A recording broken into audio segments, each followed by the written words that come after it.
Most of us are familiar with the writer who spent much of his adult life trying to recover the joy that he once knew as a child. C.S. Lewis recounted this in his famous autobiography, Surprised by Joy. Lewis was not a believer then, but he explains that joy was elusive in a world without God. Yet he continued to search for joy in a world that to him did not have an overarching purpose. Did you know, by the way, where Lewis got the title for that book, Surprised by Joy? It was from a poem by William Wordsworth, which he wrote when he was grieving for the loss of his beloved daughter. And he recounts how he was surprised to feel joy for a moment and wanted to share it with her when he remembered that she's been long gone. And he describes how he felt remorse for feeling that joy because grief was the only way forward. We all have some of this Wordsworth in us because at some level, we all have faced disappointment. Now, perhaps not as dramatic as for Wordsworth, but at some level, we all learn to expect less from a fallen world. And likewise, in our gospel reading today, we see a crushing disappointment, and likewise, this one is also followed by a surprise. So first, a word about that surprise. Well, actually, let's begin with the disappointment, which leads us to the surprise. Now, like Wordsworth, Mary Magdalene was overcome by grief at the loss of the one she loved. And to make matters worse, she found his tomb was empty and assumed that thieves had stolen his body. And she tells Peter and John, who respond by running to the tomb, expecting the worst as well. And when they get there, John arrives first. And he didn't go right into the tomb, but what he saw by peering inside confirmed his fears because not only was the body gone, but there was also disorder. The linen burial cloths were strewn on the ground. So that's the disappointment. But then the surprise. Now, the surprise was not the empty tomb. Did you catch what it was? John didn't, if you remember from the account, he didn't go into the tomb until after Peter arrived. Peter went in all the way with John following. And then John believed. Why? The passage says that he still saw those linen cloths strewn about, but now he also saw a napkin that was the head covering, perhaps something like this amice that I have here. But in this case, the passage says that it was rolled up in a place by itself, perhaps something like this.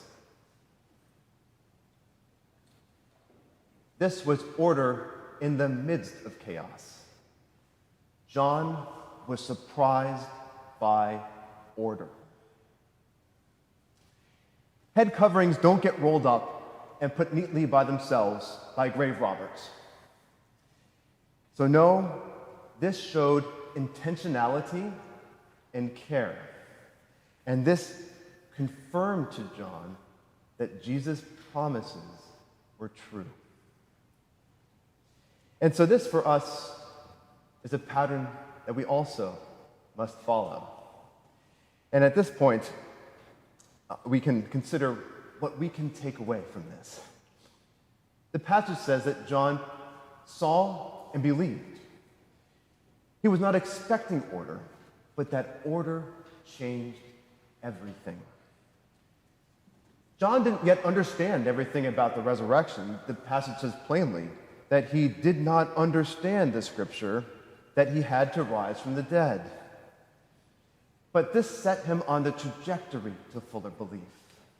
And so here we see the pattern that God works in every conversion. This is why you and I need to be surprised by order too.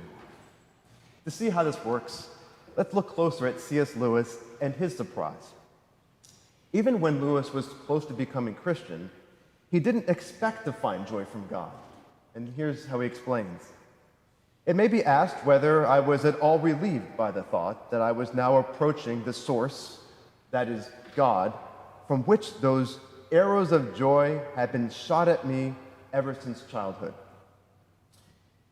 Not in the least, he says. No slightest hint was vouchsafed me that there had ever been or ever would be any connection between God and joy. If anything, he says, it was the reverse. After all, in one's upbringing, it's God that gives you rules and formalities and duties that you can't live up to. Where is the joy in that? But the point of his book, Surprised by Joy, is that Lewis found joy when he looked further one day. It started with a flowering currant bush that revealed beauty, an order that defied a world without God. Lewis still saw plenty of chaos and disappointment, but in the midst of this, he saw marks of God's care and intentionality in a fallen world. So if we connect Lewis's account with our gospel reading, then we too can see around us the signs of beauty and order, like that napkin rolled up and placed by itself in an empty tomb. We can also see God's order in the accounts of the resurrection that have been handed down to us through the centuries. So how does this enable us to conclude? Where do we go from here? The question for us is, yes, we still encounter disorder in a fallen world, and that can disappoint us. But today we're called to see God's order anew. And how do we do this? Well, our gospel gives us the answer, and it's fairly simple.